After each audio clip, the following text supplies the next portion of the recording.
Buenos días con todos y con todas. Es un gusto poder contar con su presencia en este taller. Ya Lucía nos introdujo.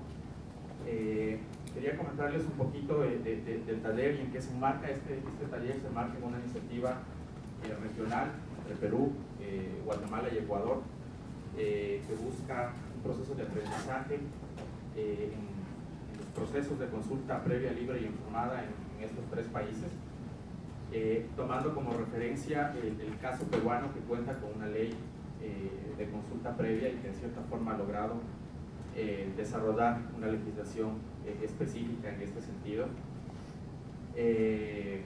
Si bien los tres países ratificaron el convenio 169 de la OIT,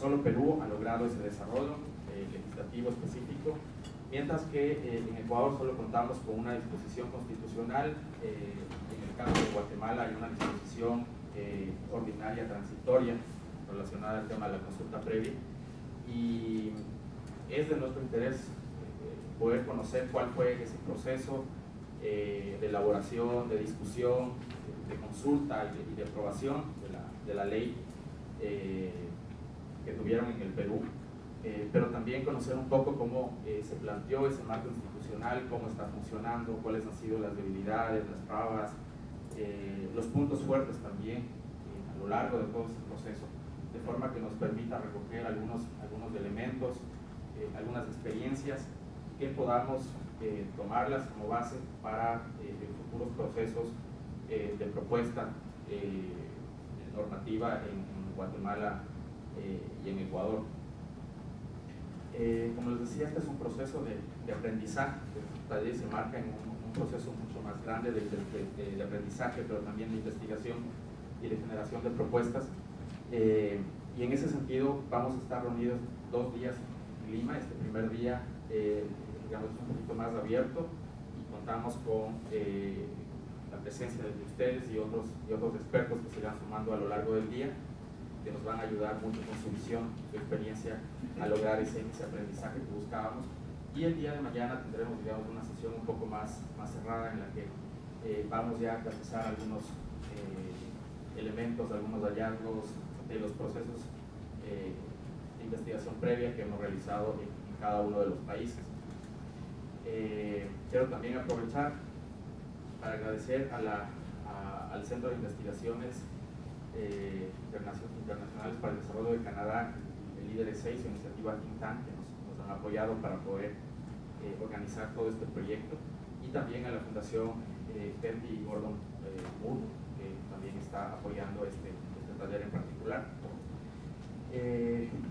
Creo que sin más, para no pasarles tampoco, solo darles la bienvenida y nuevamente agradecerles por su participación y su presencia en este taller. Gracias.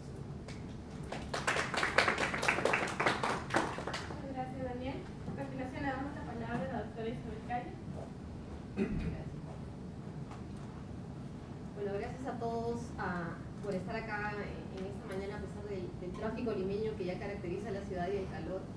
Yo lo que quería es tener este espacio y decirles que la idea es un poco contar las experiencias de Perú y ver cómo se pueden implementar y mejorar en Guatemala y en Ecuador, y esa es la idea de cuando el Centro Ecuatoriano de Derecho Ambiental busca la SPDA. Yo creo que vamos a tener un taller muy interesante el día de hoy. Y bueno, muchas gracias por venir a nombre de la Sociedad Peruana de Derecho Ambiental. Bienvenidos a nuestros compañeros de Ecuador y de Guatemala, que han venido en una muy buena época, así que espero que el taller sea muy productivo el día de hoy. Gracias.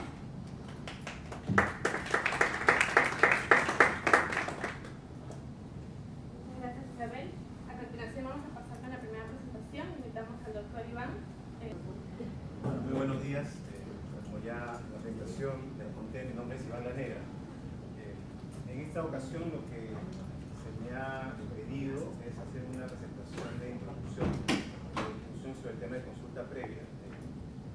Pero no voy a entrar ni a los detalles respecto a la regulación peruana, es un tema que se va a discutir un rato con la presentación que se hará a través del Ministerio de Cultura, ni tampoco voy a entrar, digamos, a una discusión de vincular los aspectos internacionales necesariamente del tema de consulta, sino voy a hacer básicamente referencia a los procesos que se han desarrollado alrededor de la implementación de este nuevo derecho en América Latina y a qué tipo de cuestiones políticas, sociales y económicas están implicadas.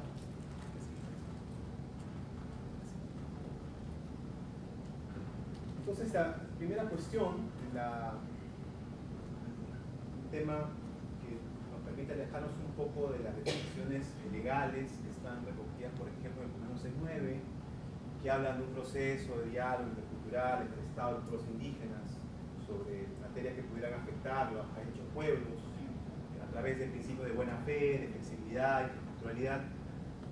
Digamos, el elemento crucial de lo que está ocurriendo para buscar que es fundamentalmente un proceso de diálogo, y que aunque no es, digamos, parte del objetivo, al menos formal, de este instrumento, sí implica un proceso de negociación, por lo menos parcial, en varios ámbitos de la misma cuestión que se lleva a cabo con las consultas. Y este proceso de diálogo se desarrolla bajo una serie de condiciones complejas. En primer lugar, bajo una condición de diferencia cultural, que está a su vez en tensión con un principio, con un objetivo de las normas, que es un enfoque de interculturalidad. Pero que vamos a ver es más una aspiración, más que un elemento que conforma necesariamente los procesos de diálogo. En segundo lugar, que está vinculado con actores que tienen un conjunto de reglas formales e informales que los gobiernan. En el caso de los pueblos indígenas o el Estado, tienen unas historias entre ellos y al interior de cada uno de estos grupos que identifican estas historias, los tipos de relaciones que inclusive el Estado con los pueblos indígenas han tenido. Solamente por mencionar un par de temas, la relación de confianza entre el Estado y los pueblos indígenas es parte de esas historias. Es decir, no puede dejar de lado los procesos previos que ha ocurrido para entender las posiciones y las estrategias de los actores en estos pueblos indígenas, y eventualmente pueden transformar algunas relaciones. Pero en cualquier caso, sí es claro que son relaciones normalmente asimétricas. Digo normalmente asimétricas porque no necesariamente en todos los casos son asimétricos. En nuestros países, por la forma que tienen los estados, en ocasiones la debilidad del propio estado en el terreno es tan grande que en realidad, más que un problema de asimetría de poder, a veces un problema más bien de falta de capacidades y de poder del Estado en el territorio. Entonces, en ese contexto, hay dos tipos de construcción de la consulta previa. Hay un proceso de construcción en un escenario macro y un espacio de construcción en un escenario micro. Y cada quien tiene sus propias tensiones. En el espacio macro, los países están buscando, América Latina, Perú es un ejemplo de ello, están buscando institucionalizar el proceso de diálogo que no existe. Esto suena medio contradictorio, pero claro, ¿no? Un proceso que vamos a institucionalizar cosas que no existen. Claro, lo que ocurre es que los procesos de diálogo como estándar no existen, ni como práctica, y más bien es una práctica muy limitada, en algunos casos, el proceso de diálogo entre el Estado y los pueblos indígenas. Entonces, en realidad, estás construyendo un conjunto de instituciones más sobre ideales de diálogo o sobre ideas sobre lo que debería ser el diálogo antes que reconocer prácticas del Estado y los pueblos indígenas que se transforman en políticas. Es decir, no es un proceso por el cual el Estado reconoce o recoge las experiencias de diálogo reales entre los pueblos indígenas del Estado y los transforma en políticas públicas, sino que es un proceso que va al revés. Construye un estándar legal y a partir de ahí busca transformar o cambiar inclusive prácticas de diálogo al interior de lo que ocurre en sus territorios. Es una primera cuestión. La segunda cuestión es que además busca normalizar procesos que normalmente son muy dinámicos y en tensión. Esa es una cuestión también problemática. Es decir, por normalizar me refiero a establecer un conjunto de patrones básicos de desarrollo de procesos que son naturalmente muy diversos, que están probablemente cambiando, que los actores van redefiniendo continuamente con la práctica y que además van a estar en tensión. Es decir, que inclusive ese proceso de institucionalización luego va a estar sometido a esas tensiones. Y en tercer lugar, esto se junta con la necesidad de los estados de tener partners operativos. Es decir, los estados, las burocracias requieren de mecanismos que les permitan operar. Es decir, requieren normas, reglas, reglamentos, directivas, guías, mecanismos que les permitan operar. Más allá del tema de todas estas dificultades, necesitan un marco mínimo para poder llevar a cabo esas tareas. Entonces, digamos, esos son los aspectos, digamos, más complejos en el ámbito macro. En el ámbito micro,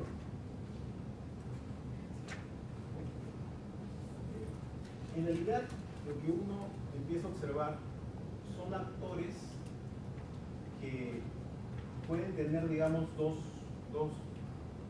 formas de llevar adelante los procesos. Por un lado, actores que quieren dialogar, actores que están interesados en dialogar, actores que les interesa dialogar, que ven en el diálogo, la negociación, un camino. Construyen esos caminos incluso sobre las normas, inclusive a pesar de las normas.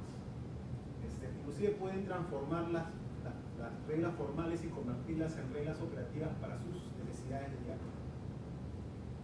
Al revés, actores que no quieren dialogar pueden, de hecho, usar las normas como obstáculo para el diálogo, es decir, o como mecanismo o excusas para no dialogar, o para bloquear la negociación.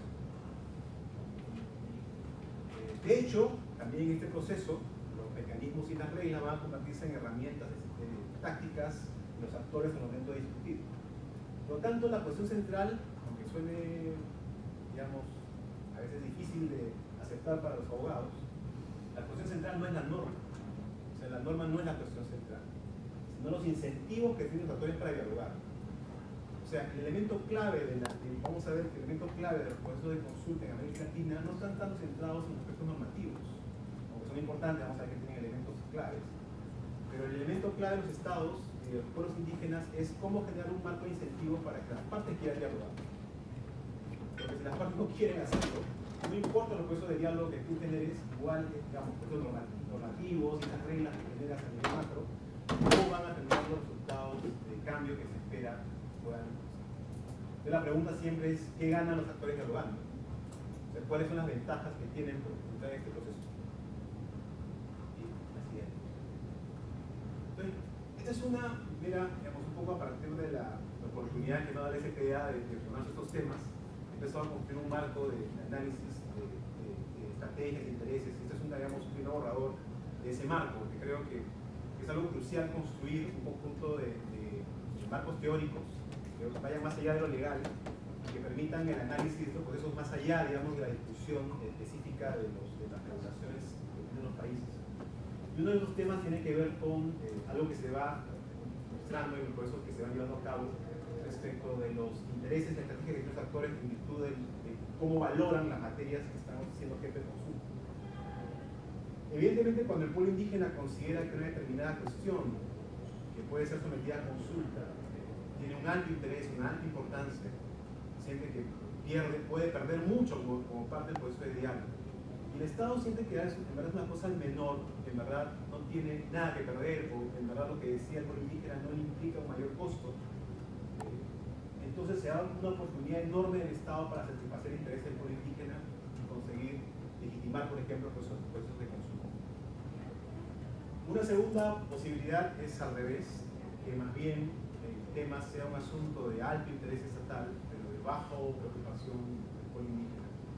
Y en ese caso más bien se presenta, si es que el pueblo indígena es consciente de ese enorme interés del Estado, una enorme posibilidad de diálogo, inclusive un típico escenario de contraprestaciones, en el cual las partes pueden inclusive establecer mecanismos en los cuales el pueblo indígena obtiene cosas a cambio de estos elementos que puede negociar con el Estado.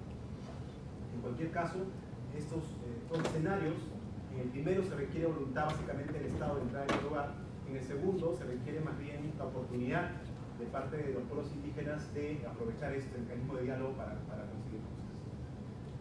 El tercero, el cual en verdad a ninguno le interesa el tema, a ninguno le interesa los asuntos que están en cuestión, en verdad si se empuja la consulta es un problema que se convierte en un tema de pura formalidad. digamos, un escenario más probable. Y el último, en el cual ambas partes están preocupados de los temas o consideran que la materia es particularmente importante, es donde se puede producir eventualmente un conflicto, siempre y cuando las materias se vean como contrapuestas. Sin embargo, hay que entender que estas valoraciones no son estáticas y que algo que puede empezar como un asunto en el cual las partes sienten un momento que es contrapuesto luego cambia como parte del proceso de diálogo, o que inclusive algún tema que ha sido valorado de manera menor pueda aumentar su valor como parte del proceso de diálogo. Esto luego necesita afinarse, un primer intento de empezar a construir estrategias, intereses, vincularlo con los actores y sus oportunidades, el tema de la percepción de controversias alrededor de los temas que están en cuestión. Y eso además acompaña con algunas cuestiones de tipo operativas, que son, digamos, los temas que ya quizás ustedes han escuchado más, porque ha habido una discusión ya de carácter legal bueno. La primera cuestión que los países de la región están enfrentando es todo este marco que hemos mencionado, todas estas cuestiones que acabo de señalar, cómo es que se van a encauzar. Entonces, algunos países han optado por iniciar procesos vinculados con la construcción de una ley. En el caso del Perú, ya lo concluyó en septiembre de 2011, ya creó una ley. Bolivia acaba de publicar hace unos días ya su propuesta de anteproyecto de ley definitivo, que va a ser presentado ante el Congreso, de una discusión. Es otro caso de un país que ya ha construido una propuesta de ley, eso evidentemente va a pasar por un proceso político al interior del gobierno boliviano. Hay otros países que en un momento dado intentaron ver la posibilidad de discutir una ley, pero que en ese momento no tienen condiciones de parecer políticas para hacerlo, como el caso de Colombia. Entonces ese es un camino. Otros países han partido de las regulaciones que están en el Convenio 69 y de ahí han desarrollado, por ejemplo, normas reglamentarias. Es el caso de Chile, que ha publicado a fines del año pasado un reglamento de consulta previa, que es una norma en este caso específica, ¿no? Para los temas de consulta, no es más que para consulta por los indígenas, y que ha sido también objeto de un proceso de negociación del gobierno con por lo menos un sector de las naciones indígenas de Chile. Ese es, por ejemplo, un camino. Otro camino que se ha seguido es el de normas que regulan solamente la consulta para una determinada área de la acción del Estado. Por ejemplo, los típicos reglamentos que solamente regulan la consulta en el periodo de hidrocarburos. Entonces son normas muy específicas. Inclusive en el caso extremo, una norma que solamente sirve para una consulta, como es el caso de la ley de TIPIS, que se hizo solamente para el caso de la consulta de ese proyecto. Una cuarta vía está vinculada con la jurisprudencia. El caso de Colombia es el más importante, en el cual la opción legislativa no ha sido tomada, sino que el Tribunal Constitucional Colombiano, la Corte Constitucional Colombiana, ha desarrollado un conjunto de estándares sobre cómo llevar a cabo la consulta. Sin embargo, aún en el caso de Colombia, en noviembre del año pasado, ellos han emitido una directiva que de una manera resume los aspectos operativos más importantes de la consulta en el marco de sus sentencias. Es decir, igual, a pesar de tener un marco jurisprudencial, sí existe un proceso de estandarización y normalización que el propio Estado colombiano ha iniciado. Sin embargo, esa norma no ha sido consultada, no ha sido objeto de consulta. Es una norma que está emitida directamente en la presidencia del gobierno colombiano. Entonces, hay varias vías que se han dado para establecer mecanismos de normalización. El caso del Perú es un ejemplo especial porque en realidad se ha seguido, digamos, básicamente todas las vías, pero digamos, o sea, en Perú se ha tenido, tiene una ley de consulta, tiene un reglamento de consulta, tiene una guía para regular procesos, tiene otros mecanismos adicionales para regular estos procesos. También tiene alguna jurisprudencia muy pequeña, muy ligera sobre el tema. En un momento dado también incluso tuvo alguna norma específica solamente para la consulta de minería, norma que ya se, digamos, ha tenido un poco aprobado todos estos caminos, pero evidentemente ya se ha formado una línea central que seguramente un rato les contarán sobre el tema. Sin embargo, en todos los procesos normativos, sean leyes, reglamentos, la regulación es siempre visto como un primer trazado del campo de discusión política. O sea, es una forma, los actores lo perciben como la primera definición de aquellos trazos que van a marcar los campos en los cuales los actores se van a mover. Aunque normalmente también entienden que son lideros provisionales y que eventualmente los actores se van a ir moviendo y van a ser reformulados incluso informalmente. Pero en cualquier caso le dan un contenido en sus temas. Posiciones al respecto, por ejemplo, algunas organizaciones indígenas consideran que es un elemento estratégico clave presentarse como opuestos a la regulación del Estado o establecer exigencias grandes a la posición del Estado como parte de su estrategia de posicionamiento política que va más allá del tema de la consulta. Es un tema que no hay que verlo solamente como una estrategia para la definición de las normas, sino como parte de su posicionamiento dentro del campo de discusión de los temas indígenas en general. Entonces pueden haber ahí múltiples posiciones de las organizaciones indígenas al respecto, algunas podrán apoyar algún aspecto, podrán cuestionarlos. Los gobiernos además plantean también negociaciones de diverso nivel con estas organizaciones, como es el caso, por ejemplo, de Bolivia.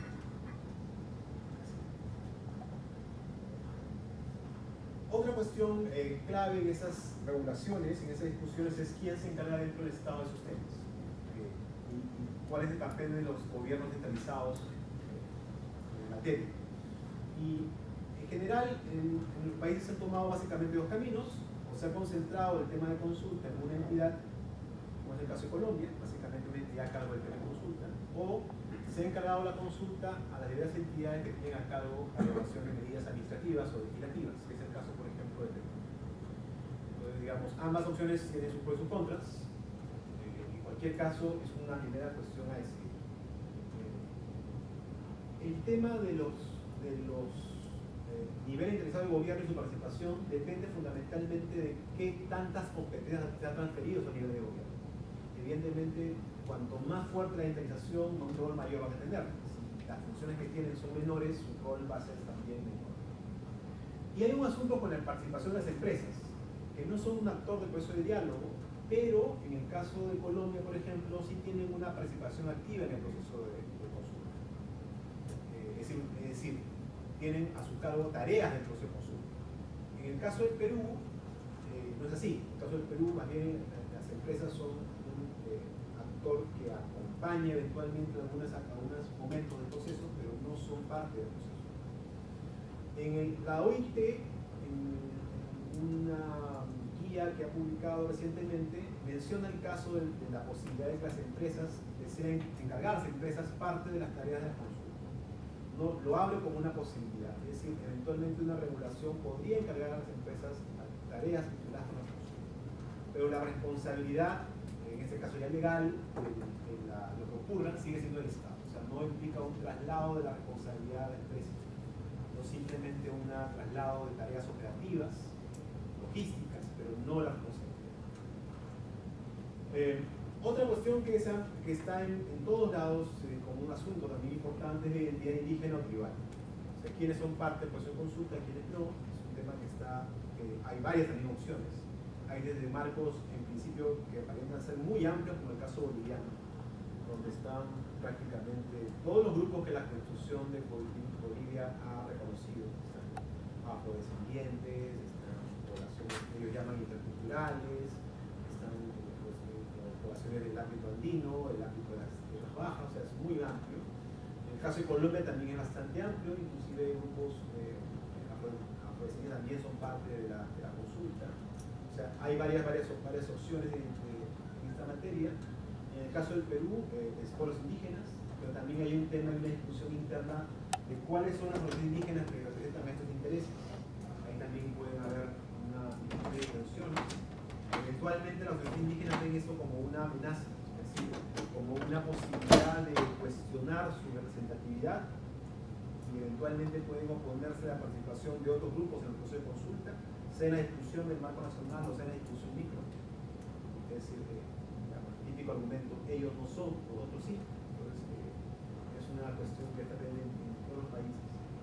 Y el tema del aliado indígena, ¿no? El actor que acompaña los procesos de consulta por el lado indígena. Que los estados han tenido muchas preocupaciones respecto al papel de estos actores. Algunos perciben a estos actores como eventuales actores políticos que manipulan, se supone, a las naciones indígenas para lograr los objetivos.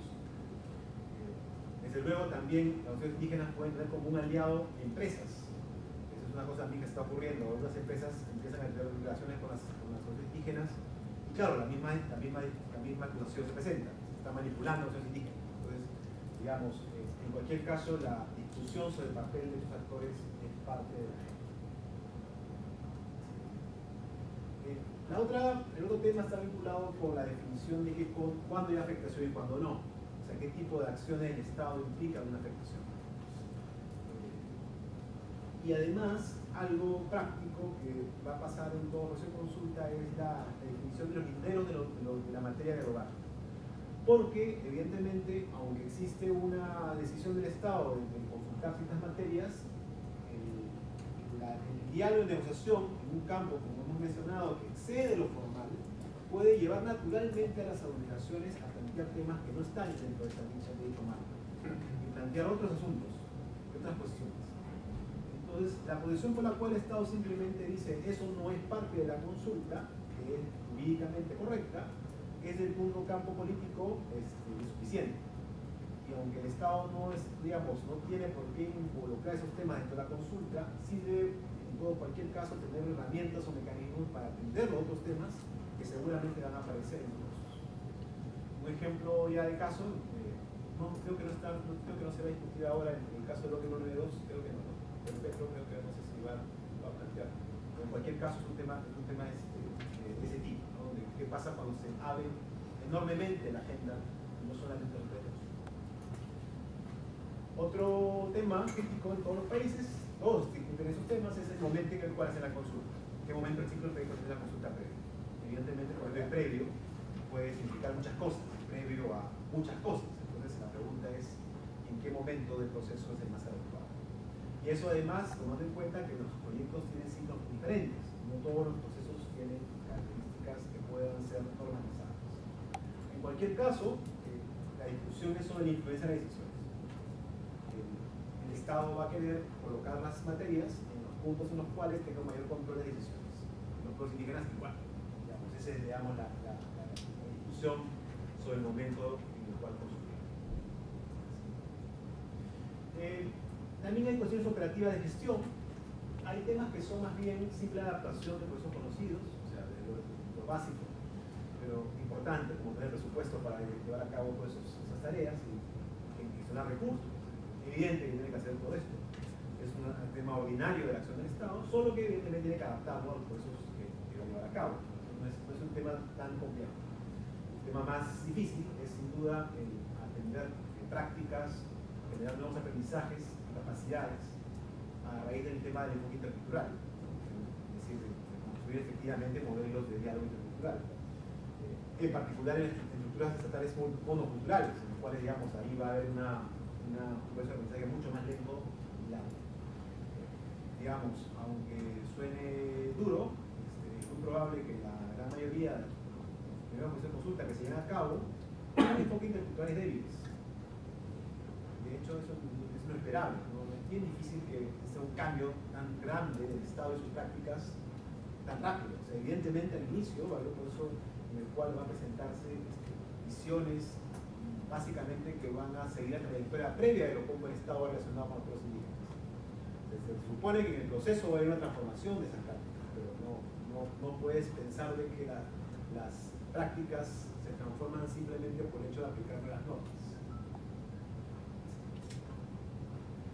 Y el tema de los acuerdos, la naturaleza de los acuerdos, qué tipo de límites tienen los acuerdos, que es la discusión alrededor del tema del veto y consentimiento, que es, digamos, una discusión que tiene un componente jurídico fuerte. Creo que, por lo menos en el marco del convenio 69, de las regulaciones que derivan del convenio 69, la cosa quedó bastante clara, no existe un derecho de veto, pero sí existen un conjunto de supuestos en los cuales el Estado no puede adoptar una decisión si es que no cuenta con el consentimiento del titular de un derecho que quiera ser afectado. Es el caso, por ejemplo, del desplazamiento de población de sus tierras, el caso de disposición de material peligroso dentro de las tierras indígenas, por ejemplo, no son veto, pero sí son restricciones a la acción del Estado, que son, además, ordinarias en el sentido que son similares a otras restricciones que tiene el Estado para otros temas, como por ejemplo la defensa de la propiedad privada. Tienen digamos, elementos que comparten con otro tipo de procesos en los cuales también el Estado está limitado. Y está el tema del seguimiento de los acuerdos, el tema de la identificación de incumplimientos, el tema de las consecuencias de los incumplimientos. Cuestión que en realidad todavía está en proceso de desarrollo, porque evidentemente tienen que haber nuevos acuerdos para que haya seguimiento. Evidentemente, una vez que eso ocurra, va a haber un proceso que tiene que armarse para evaluar qué cosas es lo que está pasando post proceso de diálogo. Y eventualmente una cosa que no está prevista en ningún marco, pero que va a ocurrir en la práctica, que es eventualmente puede haber un proceso de revisión de acuerdos. O sea, eventualmente en un momento dado, en este proceso dinámico de cambio en las posiciones de los actores, ambas partes inclusive podrían estar interesadas en hacer una modificación de un acuerdo previamente establecido. Digamos, sería post, digamos, implementación de la medida, pero es absolutamente natural considerando que muchos aspectos de la medida solo van a tener una visión clara de sus efectos cuando la medida sea implementada.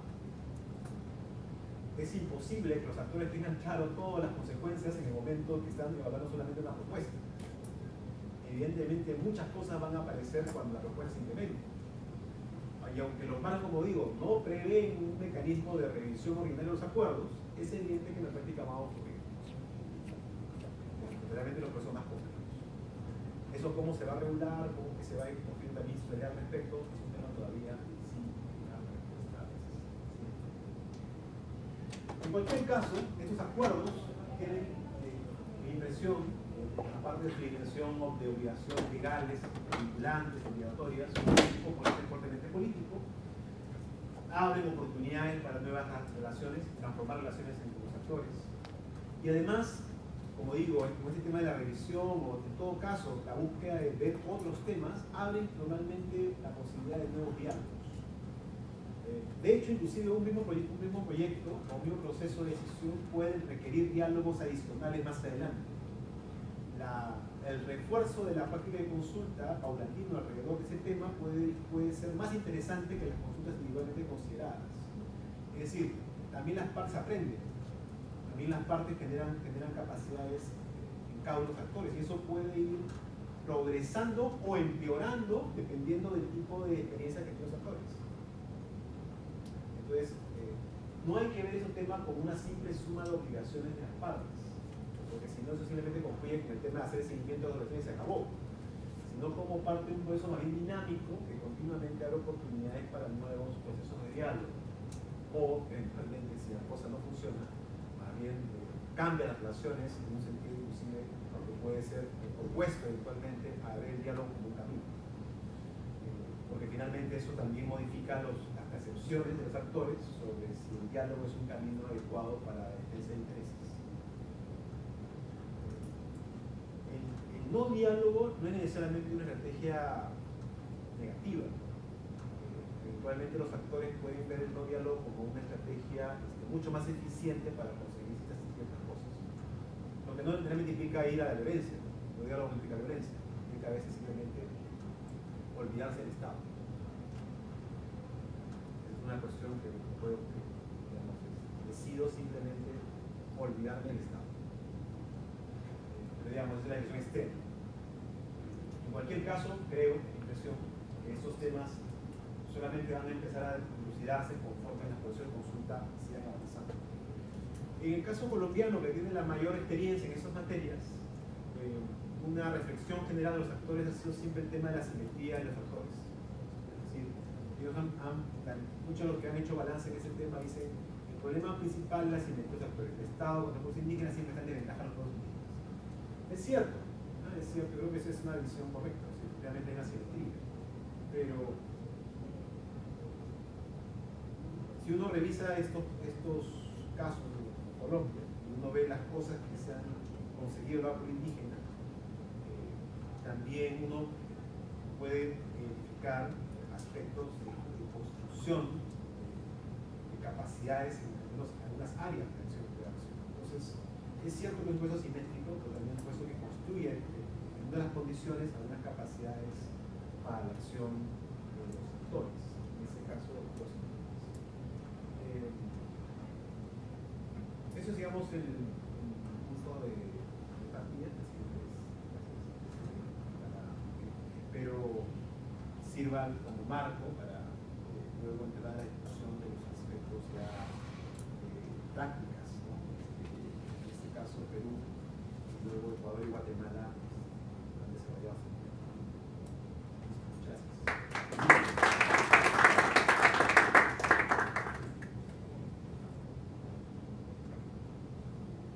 Bueno, gracias. De repente, si alguien desea hacer un comentario o alguna pregunta, para antes de pasar al Roque.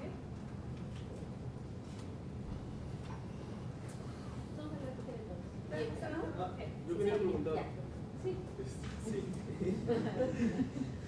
No sé, me pareció muy interesante el cuadro de doble entrada que presentaste, ¿no? En relación a cuando los intereses o los incentivos están más fuertes en la población indígena o en el Estado. Me quedan clarísimos que los puntos altos para ambos es conflicto, los puntos bajos para ambos es, bueno, digamos, una formalidad, como llamaste.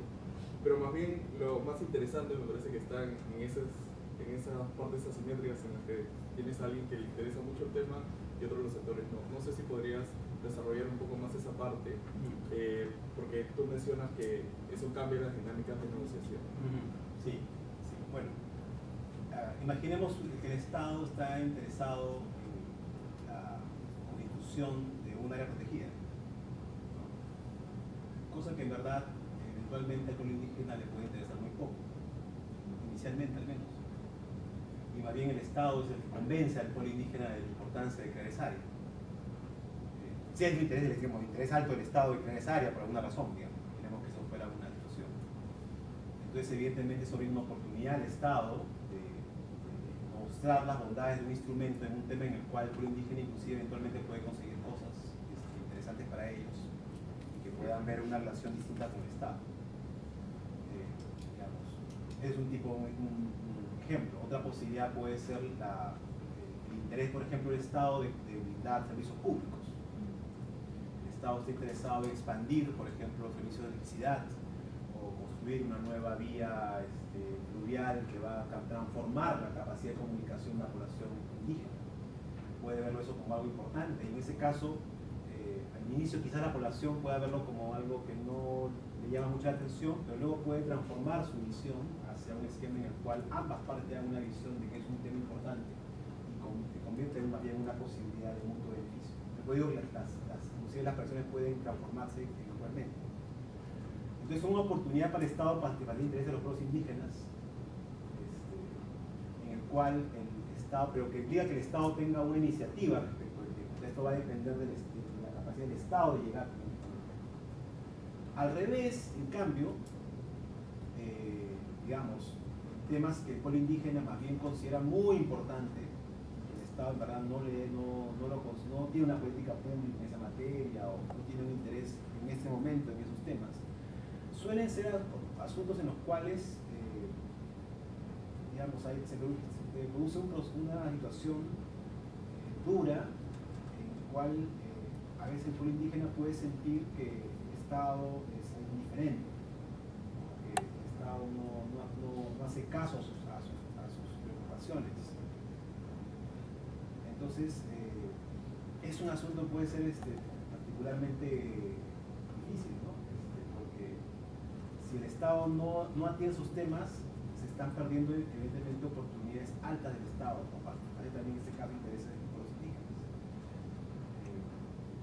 Es un asunto, creo, es un tema en el cual están, creo, las mayores preocupaciones. Servicios públicos se puede también convertir en un caso de tipo, al revés, por ejemplo, la escuela, por ejemplo, los servicios de salud, ¿no? Por ejemplo, son temas típicos en los cuales hay un pueblo indígena que está interesado en que eso esté, y el Estado puede ser que no tenga ni una política pública, nada, no está corriendo como un loco para llegar con esa política. Entonces entonces ahí puede haber un problema. Si el Estado identifica esos elementos y empieza a usar esa construcción esa situación de oportunidades altas y transforma una política pública, la puede convertir también en una situación en la cual ambas partes vean una situación de ganar-ganar. Pero son las áreas más difíciles a veces, en las cuales el Estado no le interesa porque a veces no puede ni siquiera ve que hay una oportunidad ahí. Digamos, yo creo que los temas en los cuales las consultas se van a convertir en temas más visibles para la sociedad van a ser los últimos, ¿no? Alta. Los actores van a usar todas las herramientas para visibilizar sus posiciones, su punto de vista, y si las partes efectivamente sienten que hay una contraposición, ojo, no necesariamente hay conflicto necesariamente, porque puede ser que ambas partes sientan de que es muy importante, pero que no hay necesariamente un problema de conflicto. Pero un alta-baja se puede convertir en un conflicto también, ¿no? Sí, por la coordinación del Estado. Coordinación del Estado. Entonces, si crees que es importante para ti, pero además es dinámico, o sea, tú puedes comenzar. Puedes comenzar con una situación y transformarla. O sea, como digo, eso requiere ser todavía mejorado. O sea, todavía es una primera aproximación. Un trabajo que estoy haciendo gracias a mis amigas CPD. Porque claro, estoy pensando más bien en una cosa que además identifique ese aspecto dinámico, ¿no? De los cambios, ¿no? Porque además yo estaba tentado a poner casos, pero lo que pasa es que no necesariamente, por el caso de servicio público, ¿no?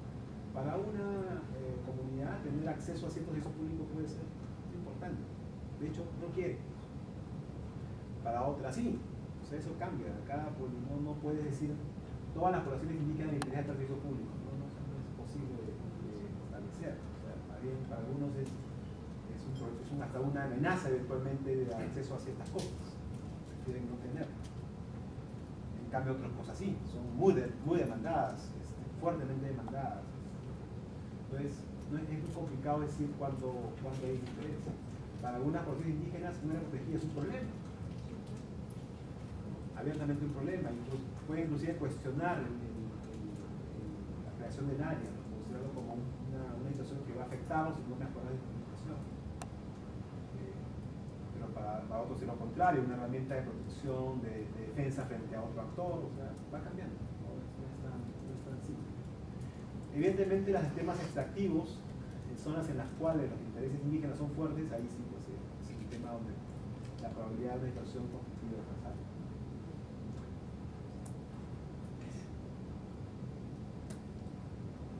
Yo tenía un comentario, más una reflexión sobre el tema del momento de la consulta, ¿no? Que quería que desarrolles mejor, porque creo que está relacionado con lo último que señalabas, el tema de la posibilidad, que no es jurídica actualmente, pero sí con el tema de la revisión de los acuerdos. Porque, claro, hablábamos de que si la consulta entonces es en un momento muy preliminar, entonces probablemente cuando ya se implemente la medida, entonces vamos a tener la problemática de que podría surgir una revisión de acuerdos, una revisión de una nueva problemática que no fue prevista por los pueblos indígenas. Entonces quería saber cuál era la reflexión, bueno, a nivel regional, digamos, de cuál ha sido la discusión en relación al momento específico de la consulta. Bueno, varía mucho, ¿no? Por ejemplo, Colombia no hace consulta de la actividad de hidrocarburos sino hasta que esté el proyecto listo para explotar. O sea, cuando se quiere pedir la autorización para explotar.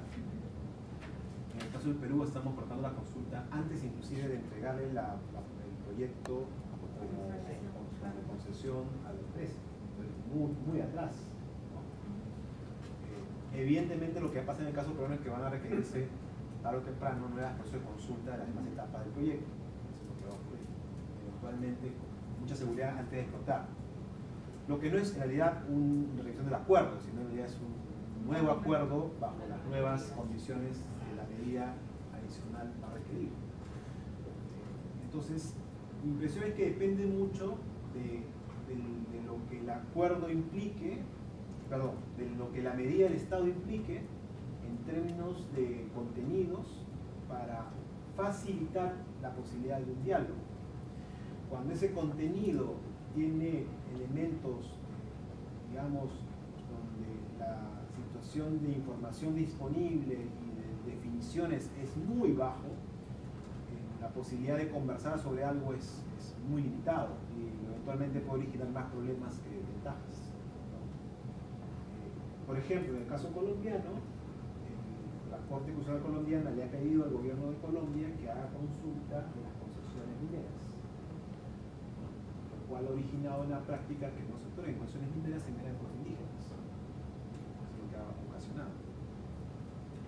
Y claro, en el caso del Perú eso no hay consulta de minera, pero digamos, si hubiera, la norma dice que es consulta antes de la aprobación de la explotación y explotación. Eventualmente, bueno, teóricamente y legalmente aparece así. Yo creo que eso es mejor considerando las condiciones peruanas. Pero si, por ejemplo, la concesión de minera fue una cosa similar al contrato de exploración y explotación petrolera, hubiera características similares, entonces quizás sí habría algún tipo de discusión por el proceso de diálogo. Por ejemplo, no existe, al que le entregan una concesión no tiene ningún compromiso de inversión, no tiene ningún plan básico de lo que va a hacer, no tiene, puede pasar años sin tocar una piedra al lugar. Entonces, digamos, es un marco bien difícil para cualquier tipo de proceso de negociación.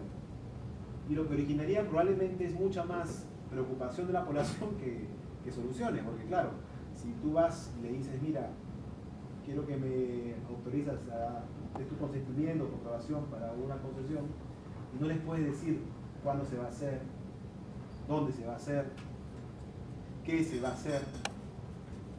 O sea, digamos, lo más probable es que la persona diga que no me quiere decir nada, es seguramente porque me está engañando, seguramente no me está ocultando, si no me puede decir nada. Y además lo que no sabe cuál es el valor, es un tema que realmente la gente pregunta, ¿no? ¿Aquí qué van a sacar?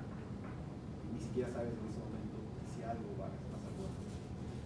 Ahora, eso yo creo que hay que separarlo del tema de lo que yo creo es la situación de revisión de acuerdo, que es un caso distinto.